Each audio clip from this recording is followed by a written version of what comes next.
Okay, time being 5:34, we'll call the meeting to order. We have a quorum. See no public for public input, so we'll go right to minutes. Minutes, entertain a motion for approval of the annual board meeting of 5/27. Approve. Move to approve. Second, Second. any discussion? Those in favor say aye. Aye. You have to raise a hand. No, it is approved. The next one is the board meeting of 5/27. I've got some corrections to that one. Okay, Looking at let's first, get a motion to So approve it, moved. and then you can make corrections. Move for the accept. Okay, is there a second? go, Second. okay, go to it. Let's see, looking first page, says structure, the following motion, second, Director McDonald, motion to approve the board meeting of, and then it doesn't say you voted on.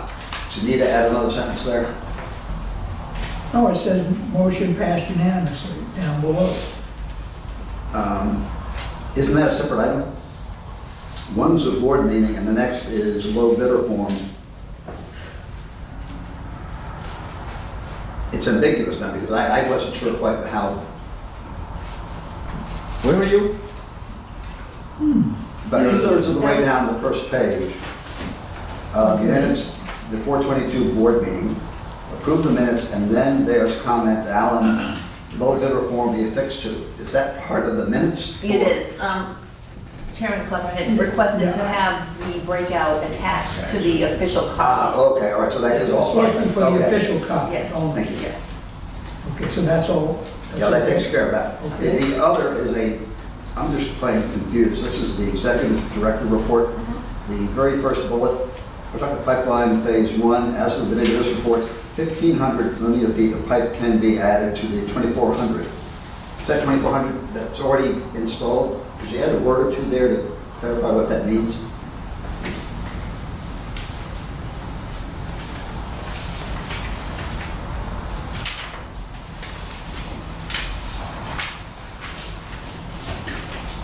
So that supposedly that's 3,900. I'm guessing it doesn't. Any other comment? This is actually a question. Do we flush twice a year? I think it was once. Twice. Because, okay, I've never noticed the second. Spring and the fall. Okay. All right. Any other Move the comment? question. Okay, no further discussion. All those in favor of, as questioned, with that slight addition, please say aye. Aye. Any opposed? Negative, it's unanimous. And finally, the special board meeting of 6/3/21. Move the minutes to be approved. Second. Second, any other second? Chris? Any questions? All those in favor, please say aye. Aye. It's unanimous. Executive Director's Report. Okay, good evening, everybody. Good to see everybody here in person. Second pipeline project. The project is going well, construction.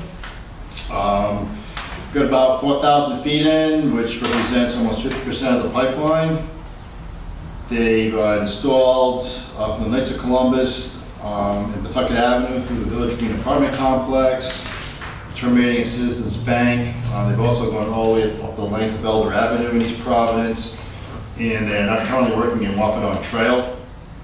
They'll be working their way towards up Wampanoag Trail to Dover Avenue in the coming weeks. Phase 2 is still early in the survey stage, and once Beta receives the survey, they'll be start working on the base mapping for that. And that's anticipated to receive sometime in July, August. Monthly billing, the lockbox is working well. Processing the bills is utilizing the lockbox has been key towards moving towards monthly billing. And we anticipate going through several billing cycles just to work out any of the kinks. And at the same time, we'll determine our next steps moving towards the actual monthly How does billing. that work? The bills are processed, they go directly to a kind of the bank, right, Mark? Instead of coming through here first? The lockbox? The lockbox? Yeah. No, the mail goes directly up to Canton, Massachusetts. It's open, scanned, and whatever. We They get a process file, the we get an checks. electronic file back Yeah. from them, and then anything they can't match up. We got our first match problems in the mail. Somebody sent a complete blank check, made out to anybody. A lot of people don't sign their checks.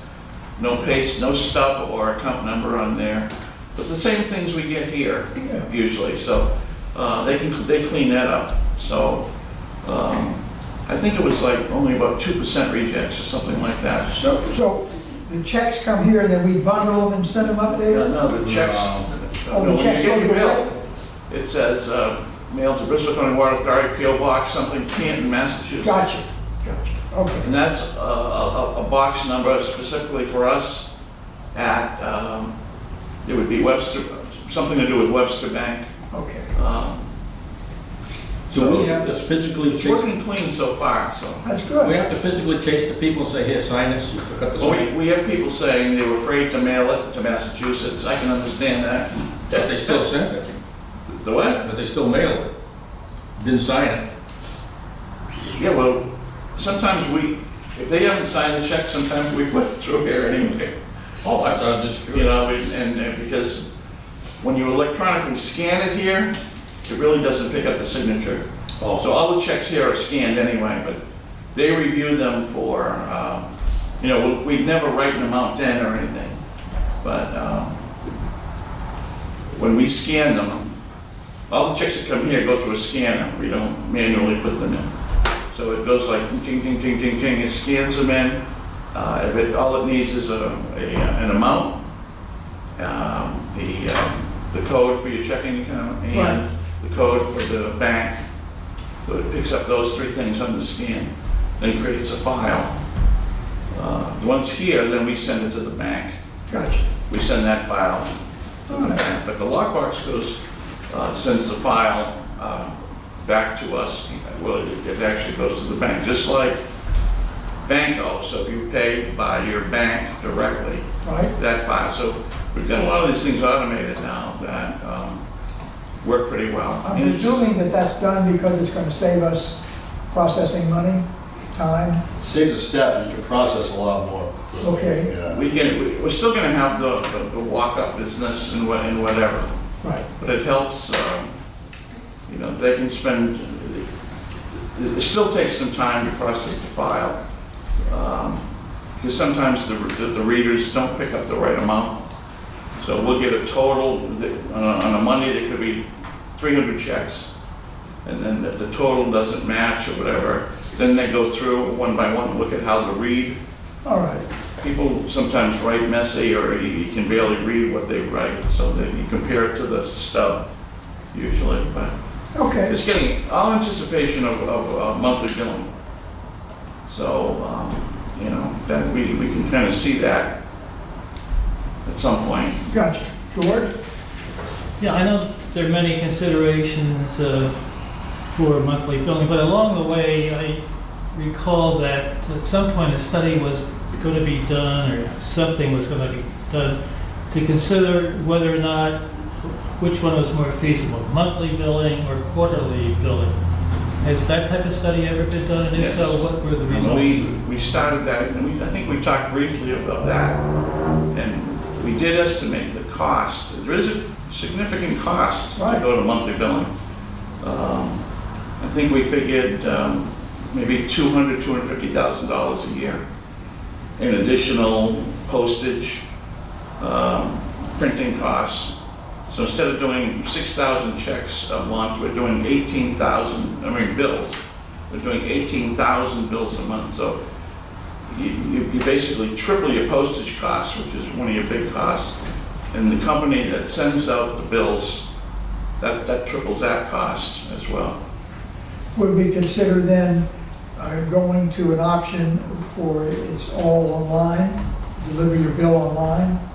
That's what I find a lot of people I Yeah, know. is- historically, from the studies we looked at, you're never gonna get more than, I think the average now is around 12 to 17%. Okay, You're never gonna get more than that. Some people will elect online, but they also wanna bill. gotcha. So, I mean, So the question would be, obvious question would be, if it's gonna cost another $250,000, is that additional cost outweighed by the advantages of monthly billing? Well, we're matching the other utilities. I think it's something to consider, and I've talked with staff, and I'm going to put together a report for the board to consider, you know, the costs involved. It just seems like a big amount of money. It is, it's a big one. And everybody isn't online, right? I can understand, you know, I can understand the advantages, but at the same time, that's a big number. I mean, the original, George, the original thing that moved us in that direction was to match the electric bill and the natural gas bill.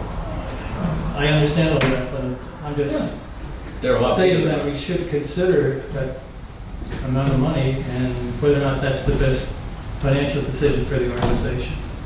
So there's no reason why we shouldn't go back and look at it before we do it. you know, Joe and I did a study, I'm gonna say a year and a half ago. I think we briefly presented to the board, and then, you know, we needed to wait until a lot of things got into place. I mean, the new meters and all that will help us facilitate the monthly billing. But there's, yeah, I would recommend we do a presentation at some point on the costs and benefits and. Yeah, we'll update this Mostly, report. I think it falls in line with what other utilities Well, are doing. I understand that, but just because it falls in line doesn't mean it's the best process for this organization. Right. I think we have to, you know, Another benefit is that it does help the customer maybe budget a little bit better, particularly, and it breaks up, you know, particularly those summer month bills, you know, rather than getting that, you know, that one large bill at the end of the summer for 3 months worth of water. Another thing, it also catches, you know, if a customer has an issue with a leak or something like that, they're able to catch it in that 1 month rather than going 3 months in. well, doesn't, It's more beneficial to. relative to a leak, doesn't the It's- system generate like a daily exception report that might point out where leaks are? We are able to track, Mike can probably address it, but as far as when someone's all of a sudden getting 3 times as much water Right. use, it does trigger something that we can I would do that think, on the you fly. know, if that's the way it should work, it should perhaps send out a report every day, and then somebody will look at that report and call the people, boom, boom, boom. So, you know, The customers use Mike, shows you up for us wanna add to daily. that, how that works, I or? don't think so, only when you read it. Anyway, why don't we do all this when the presentation comes, sure. and we can investigate all the Yeah, I bits and think pieces that go with It's it. important to do it. Sure. Yeah. Okay, Okay, upper management succession plan. I have alerted you by email, but I'm pleased to let you know that we have found a candidate to replace Mark Champagne, although you really can't replace I was Mark gonna Champagne. say, no. no, there's no way. His name's Dan Hughes, he's CPA from Cranston. His start date is July 12th. Wow. And Mark is going to stay on for some time. Another year or two. Actually, an interesting fact today, I found out that Sandy Mack has worked with him before on other projects. Oh, So she's familiar with him. I think when he was in public, he worked for Sullivan and Company, which is a prominent CPA firm, and he actually worked with them twice. And he left there in doing something in the private healthcare field and went back to them. And he's currently been with a nursing home company. They run Scandinavian nursing home in Warwick, I think it is. well, we'll get a rundown when he shows up. So he'll be here for the July meeting. Yeah, I figured, So- we'll have an introduction. So he'll give a little bio for you, but he seems like a real good guy. It took us 3 months to find someone, so it was either him or the ones from India who wanted to do it remote, so. Don't scare them away. I'm not kidding. So that's for a demo of the treatment plant. We lucked out, I think we found the right guys. Yeah. So we are in the process of refining cost estimates for selected site development options that that Mike and I have been looking at for redevelopment of the site across the street. And we're also working on scheduling a meeting with DEM to discuss the permitting requirements associated with the demo and associated site redevelopment on that property. And then just like the normal cost of things here, the water purchased, you get the water graphs here, we're 4% greater than the previous 5-year average for that same period. With respect to meters, we've got 60 new net 2 meters in this past month. You can see the breakdown there. BCWA legislation changes. There's even been changes since my last write-up here, but I just want to thank Representative Jason Knight, as I thanked Senator Cindy Coyne last meeting for his support in assisting BCWA in moving these bills forward. We've gotten through the legislative process completely, and right now it's sitting on the governor's desk for signature. Waiting for him to call me so that we can have a sign together. That's not true. But keep a close eye on that. Absolutely want the bill. What is that legislation that Senator Phelan just put in about water, drinking water? Yeah, that's legislation that's I guess regarding compounds called PFAS. Right. Massachusetts has some strict requirements on these types of compounds. They're called like kind of forever chemicals. They're usually found in groundwater systems. There is no national standards as of yet either. But he's introduced this, and it's something that the Department of Health is also, what they were actually working on introducing before COVID. And they got, caught behind everything else. But it's something that we need to keep an eye on. But we did do some testing on PFAS compounds, I would say like 5 years ago, and none of them showed up on water. Okay. Annual report, it will be due next board meeting in July. We're working with RDW Group.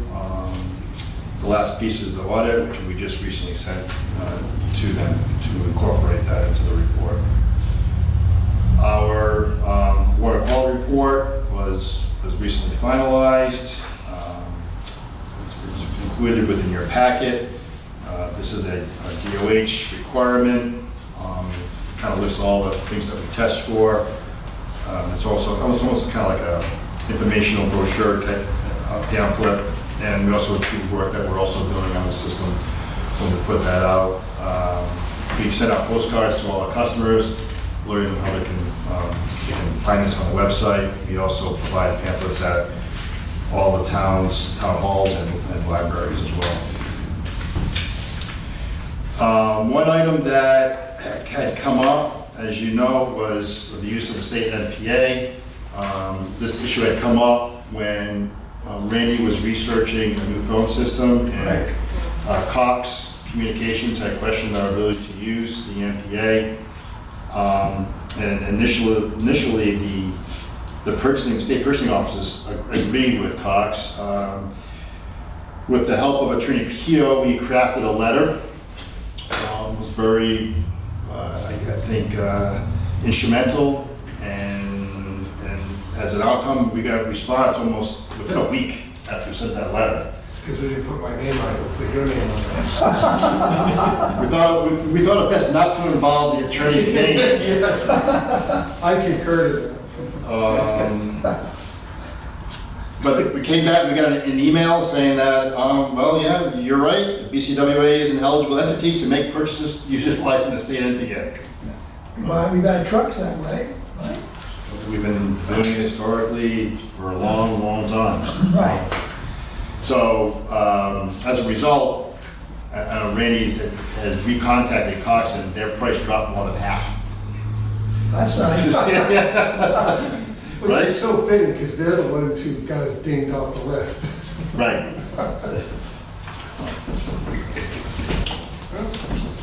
So there is some value in the estate of PA, absolutely. Karma. Operations report. Mike, you want to touch on a few things? Not too much else to add. Wrapped up the spring flushing program, so that serves as has a water quality benefit and a system maintenance benefit, because we actually go out and touch the assets, so then we can identify items in need of repair. So that's been a lot of the work as of late, along with other service-related improvements that pop up. Either in failure or things that came in over the winter for new installations or renewals. Still working on the lead soil contamination project. That is still in process. It'll delay with some lab testing since we have to sample all the soil ahead of time to prove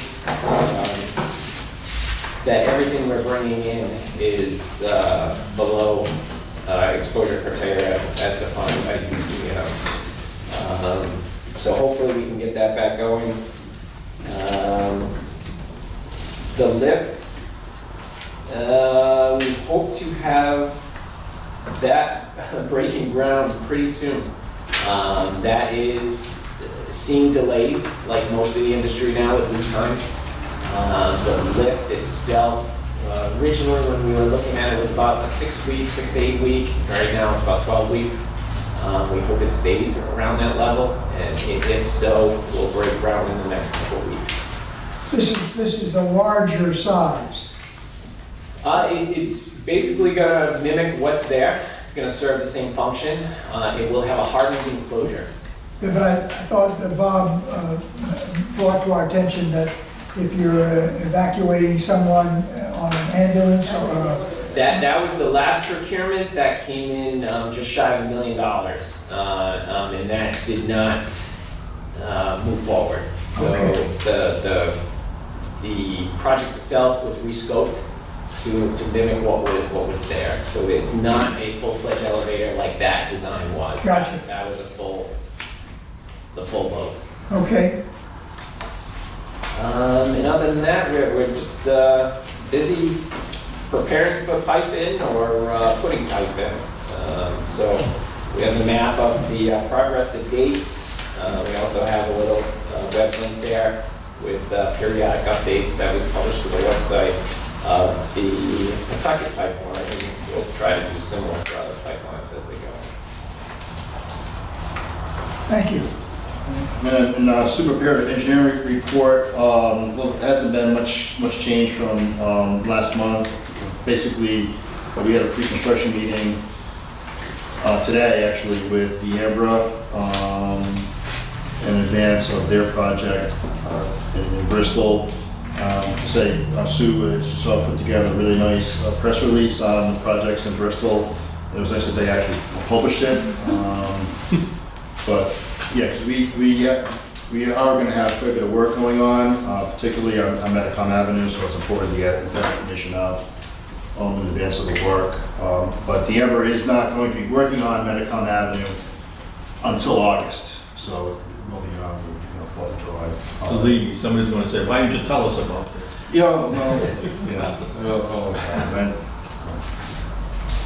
Any questions? And also that is water work paving that is causing some minor traffic delays. I was just gonna ask, is that all what we're, Oh, Warren? So the good news is we're getting the paving done from the last year's project, the final paving, but the bad news is it causes some traffic delays. I know today was apparently a little bit difficult in downtown Warren. yeah, they're right in the middle of town, that's, but they do a good So job. we did a lot of work on all the side streets last year, so that they've got to get in there and pave them, so.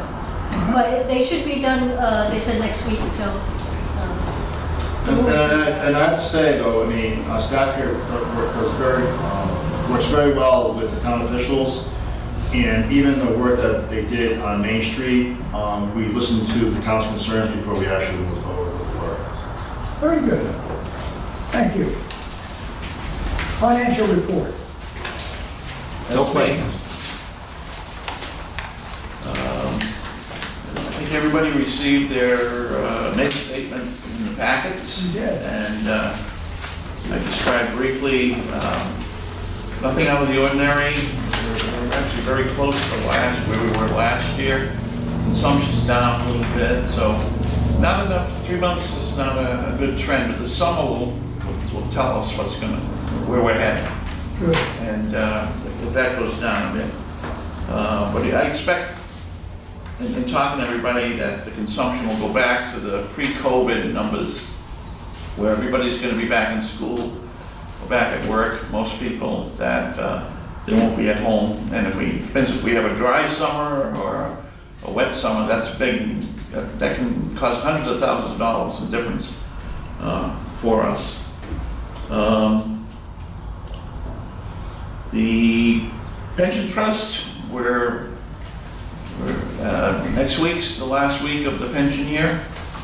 So we're up over $1.1 million in gains on that, about 25% for the pension year, which, as I mentioned before, basically paid for the last 3 retirees, their lump sums, just the gains from this year. So we're filing the pension census with the actuary after the 1st of July, and they'll figure out how well we're funded, but that should be creeping up on the 100% category pretty quickly. And that's 100% at this point in time, not meaning that's all the money we need to put in that thing or so. Any questions on that? On the month of May? No, all set. Okay. Thank you. I'd also just like to bring up that we did get the audited financials in a PDF from the auditors today, just in time because it's due to the compliance office at US Bank by the 28th. So I got those all out today to all the banks, and I can email everybody a PDF of the audited financials that will be incorporated in the annual report. And what I suggest when you get it, the auditors will be in for the July meeting to give their annual little presentation. Okay. And if you have any questions ahead of time, you can get them to me before the meeting, and I can, so they can be prepared for any questions that you might have. And also, I'm proud of the fact that for 5 years straight, we've had no deficiencies from the auditors of anything. So happy to go out with my swan song in good shape. That's good. Thank you. Board member town reports, town council reports. Anyone? You were down in Bristol. That was last month. Yeah, But- that's true, that's true. Okay, I guess we're on number 7, award for construction service. So we put out an RFP to redo an office space on the 2nd floor. It's a project that's been hanging out here for a while. It's been difficult, I think, trying to find bidders, but we did get 2 bids back on this project. And the low bidder being the same contractor that got the lift truck. So that actually works out very well. And we believe it's a favorable price of $47,950 to Glitter Contractor. What is the work basically consist of? Mike, this scope of work? In general, it's the interior construction of 2 office spaces. Out of a open space like this, we'll divide it up into 2 office spaces with a common corridor. Is that back room or is it the front? Yes, the back room. Okay. Just curious, was the Coletta realistic and the M&J outlandish, or was the M&J realistic and the Coletta unbelievable? I mean, there's such a difference. It's hard to gauge how vendors provide proposals. Coletta had the benefit of, potentially a little bit of economy of scale. Since Yeah, they're mobilized already, or will be. But we did, as Steve alluded to, seek these services out previously, and the prices were just a little too high at that time.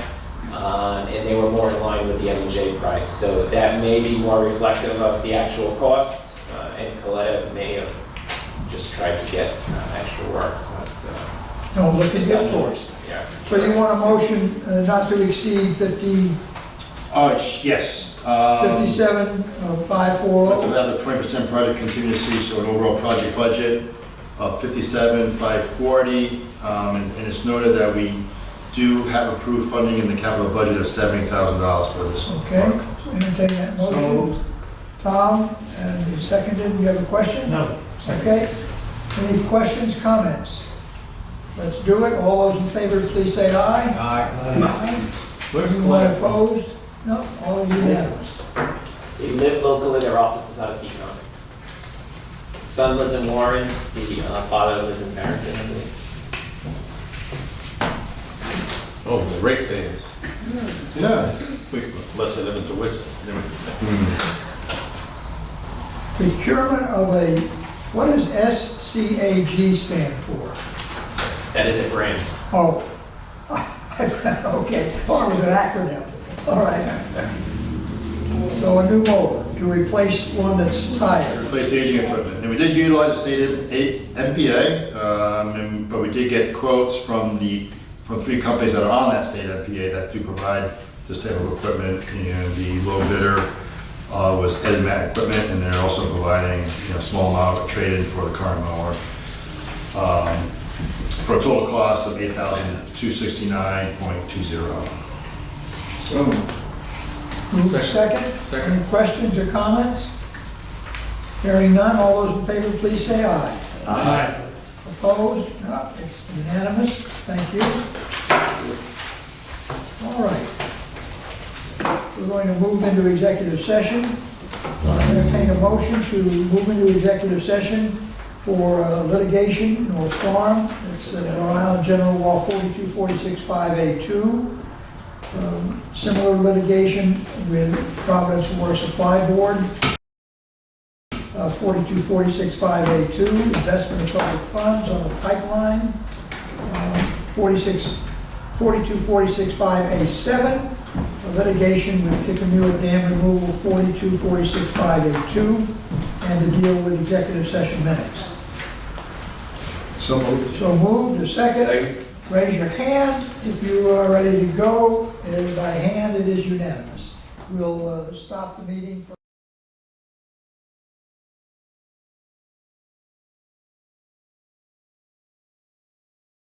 okay, we're live again, or you? Yeah, we're good. Live again, okay, we just returned from executive session, it's now 5:30. Excuse me, 6:30. Motion to seal the minutes of the executive session. So, And seconded, all those in favor, raise your hand. And there being no, as we said, there would be no further business conducted. Entertain a motion to dissolve our meeting. So moved. Moved, seconded, all in favor? Aye. Thank you.